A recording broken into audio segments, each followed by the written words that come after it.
Pero queremos saber cómo lo está viendo un miembro justamente del Congreso francés, que es Eleonore Garoua, que es la representante de los 33 países de América Latina y el Caribe justamente en el Congreso francés, y es miembro de la République En Marche, que es el partido justamente de Emmanuel Macron. Diputada, ¿cómo le va? Lo saluda Darío Mizrahi. Hola, ¿qué tal? Muy bien, muchas gracias. Diputada, a ver, ¿cómo interpreta esto, el discurso que dio ayer el presidente y esta reacción que me da la sensación que no era necesariamente lo que esperaba, ¿no? Sí, mire, fíjate que yo acabo de ser reelecta, no sé si siguieron los televidentes, pero en nuestra circunscripción de América Latina y del Caribe hubo una reelección y a mí me reeligieron ayer, o sea que yo vuelvo a mi cargo en este clima, que es un clima extremadamente tenso y muy diferente del clima que había cuando salí de nuevo a campaña en enero pasado. Yo creo que en estos 3 meses en los que yo estuve solo en América Latina, haciendo mi campaña por mi reelección, en Francia se cristalizó y se radicalizó también una oposición al gobierno, se cristalizaron varios descontentos. Y yo creo que el mensaje principal del presidente ayer era un llamado a la calma, un llamado a la paz. Si bien es cierto que ese llamado no fue escuchado por algunas partes de la oposición, algunos sindicatos y algunos manifestantes, habiendo regresado ayer a París, constato que la situación está mucho más calma y tranquila de lo que yo me esperaba viendo las noticias desde lejos. Entonces, sí espero que se logre conseguir una cierta calma, que se logre cerrar este capítulo muy importante, que es el capítulo de las pensiones, que hubo todos los problemas que ustedes conocen evidentemente, pero que se pueda pasar a otros temas y sobre todo que se pueda llegar a un consenso, a un acuerdo, y 100 días me parece ser un periodo interesante para poner este programa en aplicación. Ahora, al mismo tiempo, lo que muestran por lo menos los líderes sindicales es una posición bastante intransigente. Ni siquiera quisieron ir a la convocatoria que le hizo el presidente al Elíseo. Se mantienen firmes en que van a seguir reclamando porque no se aplique esta reforma. Y entonces, ¿cuánto tiempo más, digamos, puede continuar esta situación en la cual se sigue viendo en una calle muchas veces tomada por estas protestas? De hecho, creo que va a ser el 1 de mayo, la próxima manifestación ya programada. Claro, yo no quiero para nada minimizar lo que está pasando y mucho menos la frustración de muchas personas, que es totalmente real, ni tampoco pienso que sea necesario volver sobre esta secuencia que para mí fue muy deplorable de la promulgación de esta ley, evidentemente la manera en que se promulgó, la falta de diálogo que reconoce el presidente él mismo fue totalmente deplorable. Ahora bien, hay que llegar a un consenso. En ese sentido, creo que la oposición y sobre todo las oposiciones de extremos, extrema derecha y extrema izquierda, que hoy día están muy representadas, más que nunca lo habían estado en nuestra historia política reciente, es muy nefasta en este sentido porque hay una agitación de las personas, hay una agitación del descontento. Esta reforma obviamente fue mal explicada, mal comprendida, no aceptada, quizás no era el momento para hacerlo, pero ya está, ya se aprobó por el Consejo Constitucional y ahora hay que lograr pacificar la sociedad francesa. Entonces, sí espero que algunos de los sindicatos llegarán a la mesa de negociación. Han habido varias negociaciones. Espero también que el gobierno tendrá la capacidad de convencer, de calmar la situación. En todo caso, yo estoy muy contenta de volver a la Asamblea Nacional y contribuir en la medida de lo posible a pacificar la situación, porque en Francia necesitamos que se pacifique.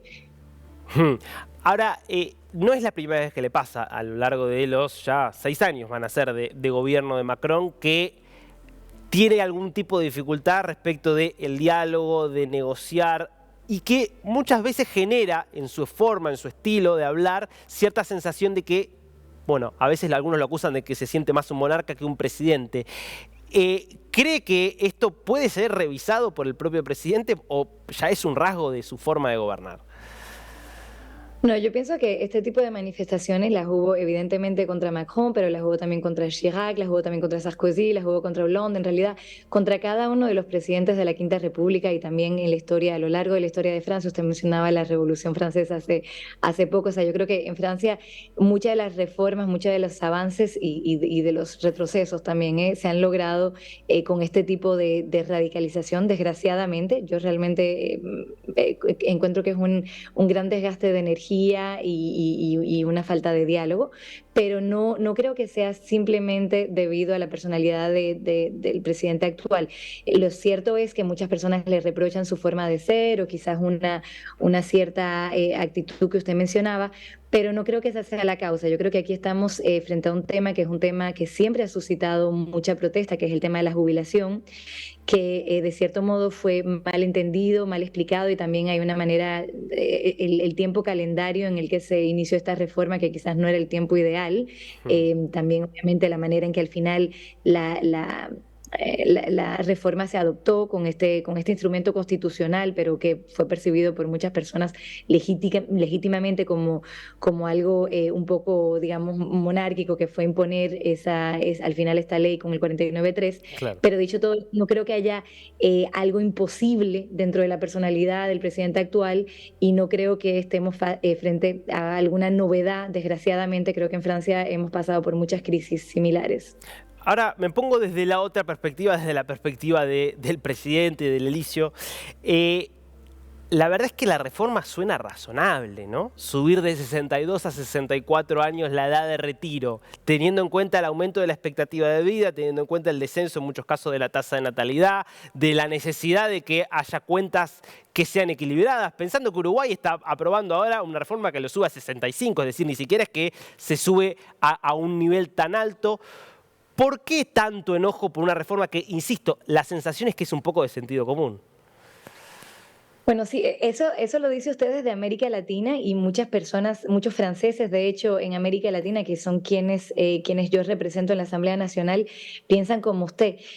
Yo creo que en Francia hay varios temas y que esta protesta por la reforma, por la jubilación, tiene finalmente relativamente poco que ver con la reforma en sí y tiene más que ver con un descontento un poco generalizado que se puede perfectamente entender por parte de muchos franceses, quienes tienen una baja de su poder adquisitivo, quienes finalmente tienen también un tema con el derecho laboral francés.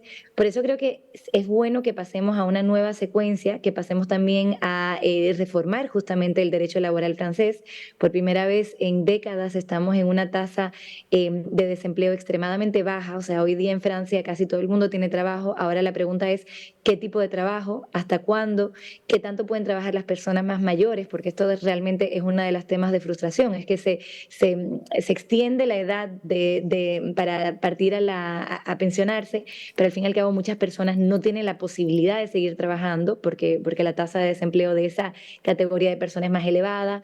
Está el tema también de la igualdad de empleo para los hombres y las mujeres. O sea, hay muchos temas fundamentales y muy importantes que son abarcados por estas protestas y que de cierto modo deberían de encontrar otras soluciones. Por eso de verdad espero que salgamos de esta secuencia, que pueda instituirse un diálogo y para eso creo que las oposiciones tienen una responsabilidad enorme, sobre todo las oposiciones extremas, como les decía, y también espero que cada cual vuelva a encontrar su sentido de responsabilidad.